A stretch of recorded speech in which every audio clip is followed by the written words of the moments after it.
Hello everybody, it's Anton Roxas from the Scorecard on the Bilyonaryo News Channel, and we are all the way out here in Dasol, Pangasinan for the first ever Grapple Island. And of course, the star of the show, the guy that everybody, each participant came here to see and learn from, Natty Daddy himself, Isaac Doederlein. Thank you so much, Prof. Thank you for having me. So you started your introduction on Instagram as Natty Daddy. Could you tell me where that originated Absolutely, absolutely. So, you know, competing in Jiu-Jitsu, I've been doing it my whole life, basically 20 years. And when I got to the black belt level, I noticed that a lot of the people that were fighting were very strong, okay? And pretty quickly, I learned that steroids are very prevalent in Jiu-Jitsu, mainly for the reason that it's not really tested against yet. The only time they test you is if you win the IBJJF World Championships. And if you win first place, then they test you, right? So because of this, and because of the culture for so many years, everybody, like probably I would say 90% of the people that I'm facing, or maybe more, are on steroids. So they have like an unfair strength advantage. So it's very frustrating for me because, you know, I'm not one to take shortcuts. And for myself, it took me 6 years as a black belt to finally win my first black belt world title. And obviously it took me longer than most, right? I was 29 years old when I did it. Yeah. And I could have earlier on in my career just said, screw it, I'm gonna do steroids. I'm gonna find an unfair advantage. Maybe not even an unfair advantage because the others are doing it, right? But I decided not to because of my morals, because I truly believe that it's not right. I don't think it's good for the children, the kids in the community, because there's so many kids coming up now in the community, for them to look up to the athletes and say, oh, they're doing steroids, I want to do it too, and then they're starting at a young age, and then when they're older, they're having health problems, right? And I don't necessarily feel like, you know, I'm supposed to be a role model, because I think it's very hard to hold yourself to that kind of standard. But at the end of the day, like, I want to do what's morally right, not just for myself and for my children that look up to me, but to all the others, right? Because it's a very difficult thing to do. So that's where the Natty comes from, and the Daddy, you know, I have 3 kids. So yeah, that's why they call me the Natty Daddy. Yeah, I like it, I like it. So you started in Atlanta, 11, got into judo, but transitioned to Brazilian Jiu-Jitsu at the age of 14. Yeah. So what clicked for you and that you decided to make that shift? So when I started doing judo as a kid, it was like judo, but like kids jiu-jitsu, right? It was like kind of like a mix of both. And that was actually when I lived in Minnesota.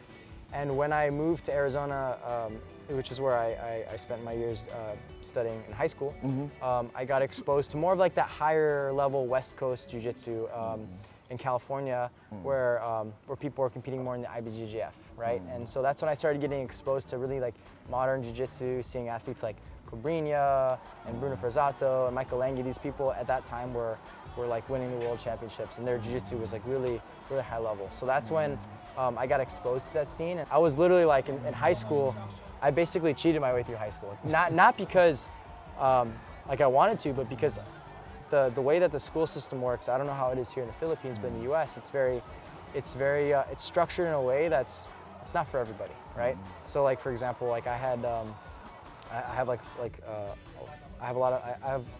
really ADHD basically.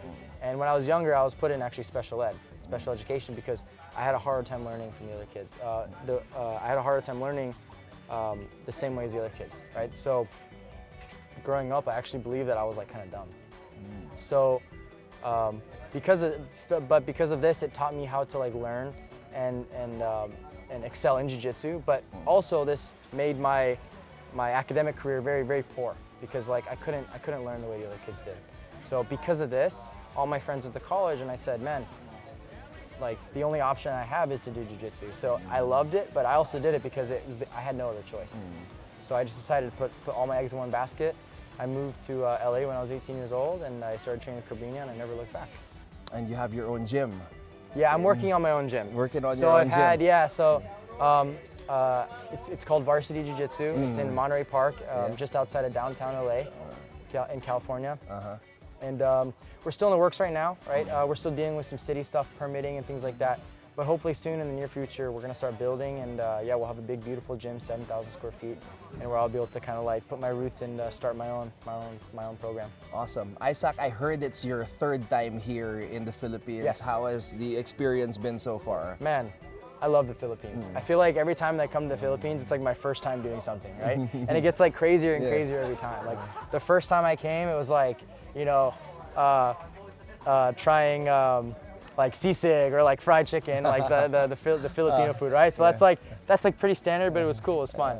And then like the second time I came out here, I went to Batangas and I went scuba diving. Okay. So and then that was like that was something I'm gonna remember for the rest of my life. Yeah. And that was my third time coming out here, and like I've been shooting guns. I rode ATVs. I'm like teaching seminars on the beach. Isaac, I'm sure a lot of people are very thankful that you decided to come back here and be a part of this first ever event, Grapple Island.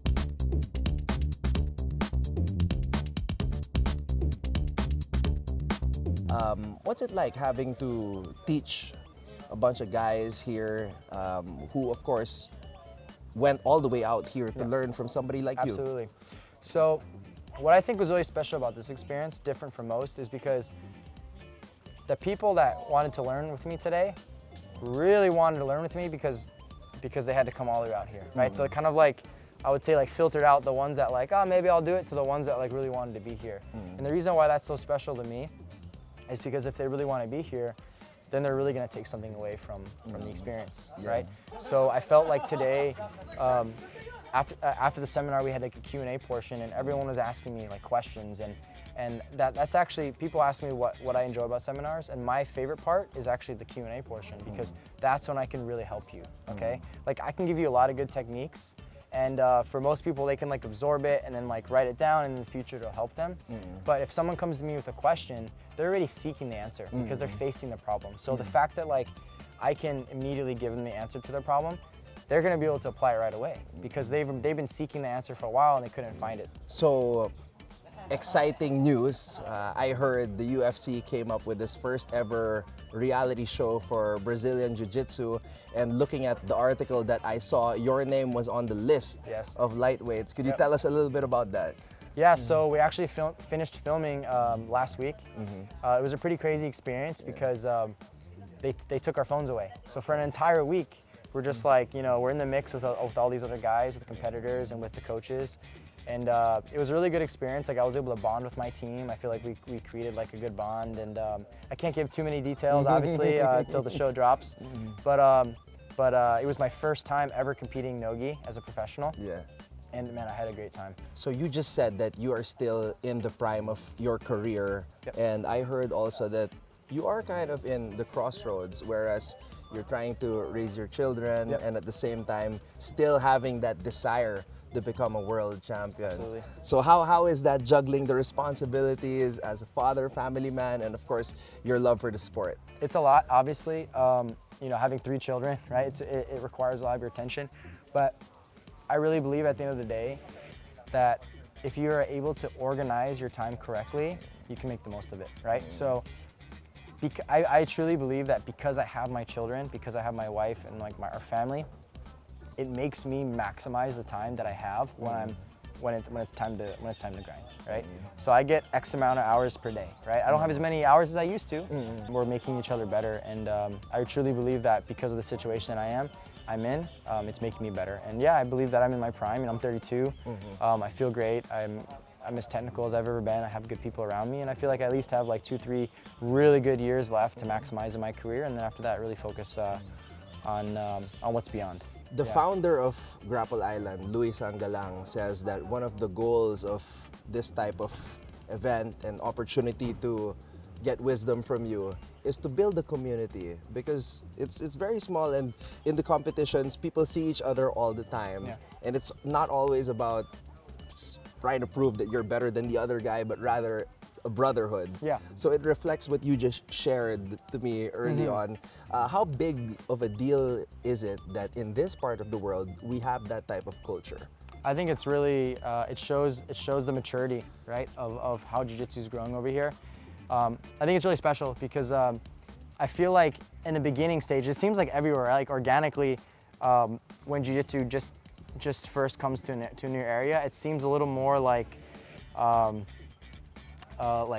I don't want to use this word, but like I guess like a gang mentality, right? Where it's like us versus them, right? But then you start to like the longer, and a gang mentality are like more territorial, right? But like the more you do jiu-jitsu and the more you compete and the more you're around the community, you start to realize like, man, like we're just where we are in the world, we're just small fish in a big pond. So why not just stick together, grow our community together, and everyone gets better, right? So I think it's very special, like what's happening here. That just shows how long jiu-jitsu, how far it's come in this community. So I think it's really cool to see. Prof. Isaac, lastly, you said that you feel that at the age of 32, you have 2 or 3 good years left in you in your prime. What's the one thing you want to achieve before you finally hang it up and just focus on your family?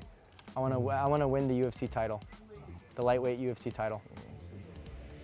So there you go. That's something we are manifesting here on the Absolutely. Scorecard here in the Philippines. Isaac, Yep. thank you so Thank much you. I for appreciate coming it. back. Honored. Thank you.